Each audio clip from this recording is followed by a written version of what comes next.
Hello बच्चों, आज हम करेंगे कक्षा 8 का पाठ 18 टोपी। यह पाठ श्री सृंजय द्वारा लिखित है। इस पाठ में गवरैया और गवरा के माध्यम से तत्कालीन जो सरकार है या राजा है उसके बारे में बताया गया है कि वो प्रजा के साथ कैसा व्यवहार करता था। तो बच्चों शुरू करते हैं पाठ टोपी।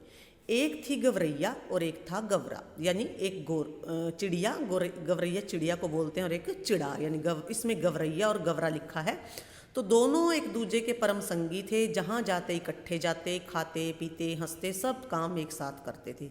भिनसार होते ही, भिनसार कहते हैं सुबह, सुबह होते ही खोते यानी घोंसले से निकल पड़ते दाना चुगने, और झुटपुटा यानी शाम होते ही घोंसले में आ जाते। सारे दिन की वो थकान मिटाते और सारे दिन के देखे सुने जो चीज़ें थी, बातें थी, वो आपस में करते। एक दिन यानी शाम को गवरैया बोली, आदमी को देखते हो कैसे रंग बिरंगे कपड़े पहनते हैं, कितना सुंदर लगता है, फबता है, सुंदर लगता है कपड़ा उन पर। गवरा बोला, क्या खाक फबता है? कपड़ा पहनने के बाद तो और भी आदमी बदसूरत लगने लगता है। गवरिया बोली कि शायद आज तुम लटजीरा चुगाए हो। लटजीरा कहते हैं किसी नशीले पदार्थ को। तो कपड़े पहन लेने के बाद आदमी की कुदरती खूबसूरती ढक जाती है। गवरे ने कहा कि अब तू सोच, तू बड़ी सुंदर लग रही है, अगर तू कपड़ा पहन ले तो तेरी सारी खूबसूरती ओझल हो जाएगी। तो गवरिया ने कहा कि कपड़ा केवल अच्छा लगने के लिए नहीं पहना जाता, मौसम की मार से बचने के लिए भी आदमी कपड़े पहनते हैं। तो गवरा बोला, तू समझती नहीं, कपड़े पहन पहन कर जाड़ा गर्मी बरसात सहने की ताकत खत्म होती जा रही है मनुष्य की। इस प्रकार कपड़े में बड़े लफड़े भी हैं। कपड़ा पहनते ही आदमी की औकात का पता चल जाता है। कहने का मतलब है कि आदमी अगर अमीर है तो वो महंगा कपड़ा पहनेगा, अगर गरीब है तो वो हल्की किस्म का कपड़ा पहनेगा। तो गवरिया बोली, फिर भी कपड़ा पहनने से आदमी बाज नहीं आता, नए नए कपड़े रोज सिलवाता रहता है। गवरे ने कहा कि यह तो पोंगापन है। पोंगा कहते हैं पागलपन को।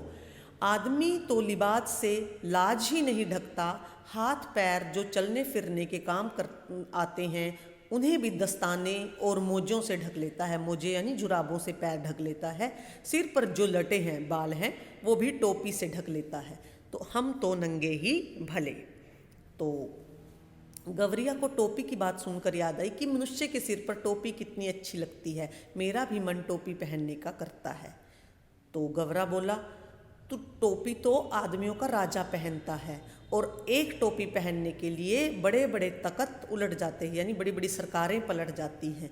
जरा सी भूल चूक हुई कि टोपी उछलते यानी इज्जत उछलते देर नहीं लगती। तो इस प्रकार तुम मेरी मान टोपी के चक्कर में मत पड़। गवरा समझदार था, थोड़ा सा शक्की भी था, परंतु गवरिया कैसी थी, बहुत जिद्दी थी और धुन की पक्की थी। जो उसने बात ठान ली वो पूरा करके ही हटती थी। उसने अब टोपी पहनने की बात ठान ली थी। अगले दिन दोनों दाना चुगने निकले।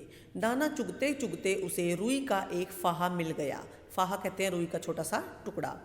तो गवरिया बड़ी खुश हुई। पूरे घूरे पर, घूरे जहाँ दाना चुगने की जगह होती है, तो वो बोलने लगी, मिल गया मिल गया मिल गया। तो गवरे ने कहा, क्या मिल गया? तो टोपी का जुगाड़ मिल गया, गवरिया बोली।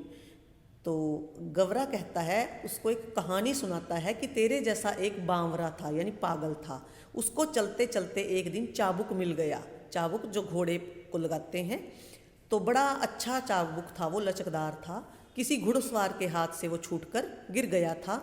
चाबुक हाथ लगते ही बावरा चीखने लगा, चाबुक तो मिल गया, बाकी बचा 3 लगाम, घोड़ा लगाम जीन।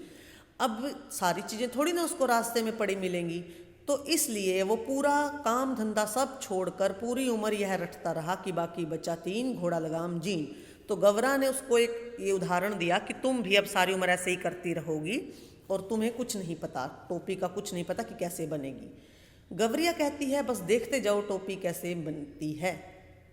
तो वह एक धुनिया के पास गई। धुनिया होता है जो रुई धुनता है, और बोली, धुनिया भैया इस रुई के फाहे को धुन दो। बेचारा धुनिया बूढ़ा था, जाड़े का मौसम था, उसके तन पर वर्षों पुरानी तार तार हो चुकी एक मिर्जई पड़ी थी, मिर्जई कहते हैं रजाई को। वो बोला, कांप जो जाती है कि नहीं, मुझे अभी राजा जी के लिए रजाई बनानी है। तो उसने कहा कि एक तो राजा तंग करता है, पैसे नहीं देता, ऊपर से तू आ गई है मुफ्त का काम करवाने। तो वो कहती है, आप गुस्सा मत करो, मैं आपको पूरी उजरत दूंगी, मजदूरी दूंगी। आधा रुई तुम रख लेना और आधी मुझे दे देना। धुनिये को अपनी ज़िंदगी में इतनी रुई किसी ने, इतना मेहनताना मतलब मजदूरी किसी ने नहीं दी। तो उसने क्या किया, उसकी रुई धुन दी और आधी रुई धुनिये ने ले ली और आधी गवरिया ने ले ली। अब गवरिया कहाँ गई, कोरी के यहाँ। कोरी कहते हैं सूत काटने वाले को। उसने कहा, कोरी भैया मेरा सूत काट दो, तो मैं मुफ्त में नहीं कराऊंगी, आधा तुम लेना आधा मैं ले लूँगी। तो वो राजा जी के लिए, अचकन के लिए यानी शेरवानी के लिए सूत काट रहा था। उसने कहा मुझे फुर्सत नहीं। फिर उसने कहा नहीं भैया आधा आप लेना, मैं मुफ्त में नहीं कराऊंगी। तब वो बोली कि ना जाने तू किस, वो कोरी बोला उसको कि ना जाने तू किस मुल्क से आई है, यहाँ तो सारे काम राजा जी के नाम पर और राजा जी के लिए ही होते हैं, और राजा जी के लगवे भगवे बहुत हैं, यानी नौकर बहुत हैं, वो भी मुफ्त में हमसे काम कराते हैं। तो वो कहती नहीं, आप आधी ले लेना और आधा सूत मैं ले लूँगी। कोरी तैयार हो गया और उसने बड़ा अच्छा महीन मीन्स बारीक और लच्छेदार सूत काट दिया। उसके बाद सूत जब कट गया तो वो बुनकर के पास गई और कहा, बुनकर भैया इससे बढ़िया सा कपड़ा बुन दो। तो वो कपड़ा देखने लगा और कहा कि यहाँ से चली जाओ, मुझे तो राजा जी के लिए बागा बुनना है। अभी थोड़ी देर बाद राजा जी के कारिंदे कहते हैं नौकर चाकर आ जाएंगे और मुझसे वो कपड़ा मांगेंगे जो मैंने राजा जी के लिए बनाना है, आप तुम यहाँ से चली जाओ। वो कहती है कि भैया हम खाली नहीं कराते काम, आधा तुम कपड़ा रख लेना, आधा मुझे दे देना। बुनकर ने सोचा कि सौदा बुरा नहीं है और उसने बहुत सुंदर कपड़ा उसने बुन दिया। गवरैया ने 3/4 मंजिल मार ली थी, यानी सबसे पहले वो धुनिया के पास, फिर वो कोरी के पास, फिर वो किसके पास गई, ये जो बुनकर था, उसके बाद वो अब आ गई दर्जी के पास। कपड़ा उसका बनकर तैयार हो गया, अब वो सिलना था। उसने कहा दर्जी को, दर्जी भैया मेरी टोपी सिल दो। वो कहती है, खिसकती है यहाँ से या नहीं, तो मैं राजा जी की 7वीं रानी के 9 बेटियों के बाद 10वां बेटा हुआ है, उसी के मैं झब्बे सिल रहा हूँ। तो दर्जी ने कहा, न कुछ लेना न कुछ देना, और उसके माथे पर पसीना आ गया। तो गवरिया बोली, मैं बेकार में कुछ काम नहीं करवाती, तुम 2 टोपियाँ इस कपड़े की सिल देना, एक मैं रख लूँगी, एक तुम रख लेना। तो मुँह मांगी मजदूरी मिल रही थी, इसलिए दर्जी तैयार हो गया। उसने खुश होकर 2 टोपियाँ सिल दी और एक टोपी पर 5 फुंदने भी जड़ दिए। अब वो नाचने लगी और सिर पर टोपी रखकर सोचने लगी, मेरी टोपी सबसे निराली 5 फुंदने वाली। गवरे के मुंह से निकल गया कि तुम तो रानी लग रही हो, रानी। तो गवरिया बोली, रानी नहीं, राजा को हो राजा, अब कौन मेरा मुकाबला करेगा। तो उसने सोचा कि क्यों ना एक बार राजा को भी दिखाना चाहिए कि क्या है, कितनी अच्छी टोपी पहने हुए है। वह महल के कंगूरे पर चढ़ गई। कंगूरा कहते हैं सबसे ऊंची जगह। वहाँ जो राजा है अपने नौकरों से क्या करवा रहा था, चंपी करवा रहा था, मालिश करवा रहा था, किसी से अपनी टांगे दबवा रहा था। तो वो वहाँ जा पहुँची तो उसने वह चिल्लाई, मेरे सिर पर टोपी, राजा के सिर पर टोपी नहीं, राजा के सिर पर टोपी नहीं। मालिश करवाते राजा की नज़र गवरिया से टकराई। गवरिया के सिर पर फुंदनेदार टोपी देखकर उसकी अकल चकरा गई। वह लगातार रटे जा रही थी, मेरे सिर पर टोपी, राजा के सिर पर टोपी नहीं। अरे कोई मेरी टोपी लाओ, जरा जल्दी लाओ, राजा चिल्लाया। तो टोपी आ गई, राजा ने पहन ली। अब राजा ने टोपी पहनी ली। अब गवरैया दूसरा गाना गाने लगी, मेरी टोपी में 5 फुंदने, मेरी टोपी में 5 फुंदने, राजा की में एक भी नहीं, राजा की में एक भी नहीं। राजा को ये सुनकर बहुत गुस्सा आ गया। उसने अपने नौकरों को हुक्म दिया, पकड़ लो और इसकी गर्दन मरोड़ दो, इसके पंख नोच लो। तो क्षमा करें महाराज, यानी मंत्री ने हाथ जोड़े और कहा, महाराज क्षमा करें। क्षमा का मतलब होता है क्षमा करें। मच्छर मारकर अपने हाथ क्यों गंदे करते हो, अपने आप चली जाएगी। तो राजा ने कहा, यह ऐसे नहीं मानेगी, इसकी टोपी छीन लो, मैं इसकी टोपी को पैरों से ठोकर मारूंगा। एक सिपाही ने गुलेल मारकर गवरैया की टोपी नीचे गिरा दी। दूसरे ने झट से वह टोपी पकड़ ली और राजा के सामने पेश कर दिया।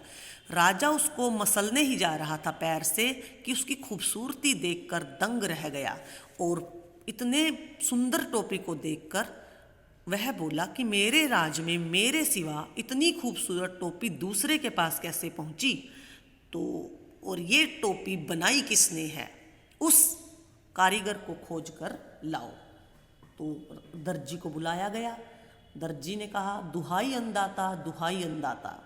राजा ने कहा, इतनी बढ़िया टोपी तुमने मेरे लिए तो कभी नहीं बनाई। तो वो बोला, वजह बताओ कि तुमने मेरे लिए इतनी बढ़िया टोपी क्यों नहीं बनाई। तो दर्जी बोला, महाराज इसका कपड़ा ही इतना बढ़िया था, बहुत गफश और दबीज यानी बहुत बढ़िया बनाया हुआ था, तो ऐसा इसलिए इसकी टोपी बढ़िया बन गई। तो राजा बोला, इतना बढ़िया कपड़ा किसने बना, उसको बुला कर लाओ। तो बुलाया गया जी, किसको, बुनकर को। उसने कहा कि इसका तुमने मेरे लिए क्यों नहीं बुनाई, इतना सुंदर कपड़ा क्यों नहीं बुनाया। उसने कहा, सरकार इसका सूत इतना बारीक और लच्छेदार था कि वो अपने आप ही बढ़िया कपड़ा बन गया। तो फिर कोरी को बुलाया गया। कोरी ने कहा कि महाराज इसकी रुई इतनी बढ़िया धुनी हुई थी, तो मैं क्या करता, वो बढ़िया कत गया। अब धुनिया को बुलाया गया। धुनिया ने कहा, क्षमा महाराज, क्षमा महाराज। राजा गुस्से से बोला, तुम चारों ने मिलकर इस गवरैया का काम बढ़िया किया, मेरे लिए तुमने आज तक ऐसा काम क्यों नहीं किया। तो वो बोले, महाराज किया है। धुनिये ने जमीन पर लेटकर कहा, आगे भी आपके लिए करेंगे सरकार, हमारे लिए अब तक जो काम हुआ है उसमें इतनी नफासत क्यों, यानी उसमें इतनी कुशलता क्यों नहीं आई, राजा ने कहा। तो धुनिया बोला, सरकार अभय दान दें, यानी मुझे छोड़ दें तो मैं बोलूं। राजा ने कहा, बोलो। महाराज इस गवरैया ने जो भी काम करवाया उसमें से आधा हिस्सा हमें देती रही, जिसके पास बहुत कुछ है वह कुछ भी नहीं देता, इसके पास कुछ भी नहीं फिर भी यह हमें आधा हिस्सा देती रही। इसके लिए काम में अपने आप नफासत आती गई, यानी कुशलता आती गई। दुनिया दंडवत भूमि पर दंडवत किए जा रहा था, यानी जमीन पर लेटा लेटा प्रणाम किए जा रहा था। तो देख ले राजा, देख ले राजा, आंख में उंगली डालकर देख ले, इसके लिए पूरे मोल चुकाए गए हैं, बेगार की नहीं है यह। बेगार कहते हैं मुफ्त में काम करवाने को। गवरैया फिर चिल्लाने लगी, यह राजा तो कंगाल है, निरा कंगाल है, इसका धन घट गया लगता है, इसने टोपी तक, इसको एक टोपी तक नहीं जुड़ती, इसने मेरी भी टोपी छीन ली। अब तो राजा बहुत अकबका गया मतलब वो मायूस हो गया। उसने एक तो तमाम कारीगरों ने उसकी मदद की थी, दूसरे इस टोपी के सामने अपनी टोपी की कम सूरती, यानी ज़्यादा खूबसूरत वो नहीं थी, तीसरे खजाने की खुलती पोल। इस पक्षी, पाखी कहते हैं पक्षी को, कैसे पता चला गया कि धन घट गया है। तमाम बेगार करवाने, बहुत सख्ती से लगान वसूलने के बाद भी राजा का खजाना खाली ही रहता था। इतना ऐशो आराम, इतनी लश्करी, इतने लवाजिमे का बोझ खजाना संभाले तो कैसे। यानी उसने, चिड़िया ने राजा की पोल खोल दी थी कि इसके पास कुछ भी नहीं, वो लोगों से बेकार काम कराता है। अब राजा को शर्मिंदगी महसूस होने लगी थी। तो सारे लोग निकल आए, अनोखा तमाशा देखने आए। मंत्री ने कहा, यह मुंहफट तो महाराज को बेपर्दा करके ही दम लेगी। राजा खुद घबरा रहा था, झट से बोला, इसकी टोपी वापस कर दो। सिपाहियों ने कहना माना, वापस टोपी कंगूरे की तरफ फेंक दी। तो गवरैया ने टोपी पहन ली और उड़ उड़ कर कहने लगी, यह राजा डरपोक है, मुझसे डर गया, तभी तो इसने मेरी टोपी लुटा दी। तो मंत्री जी कहने लगे, महाराज यह तो मुंह फट है, इसके मुंह कौन लगे। और राजा ने अपनी टोपी कसकर पकड़ ली। यानी कहने का मतलब है, चिड़िया ने राजा की सारी पोल खोल दी कि वो गरीबों को कैसे सताता है। तो बच्चों, ये कहानी थी टोपी की और चिड़िया की, गवरैया की, तो सृंजय द्वारा लिखित थी। तो बच्चों, आशा है ये पाठ आपको समझ में आ गया होगा।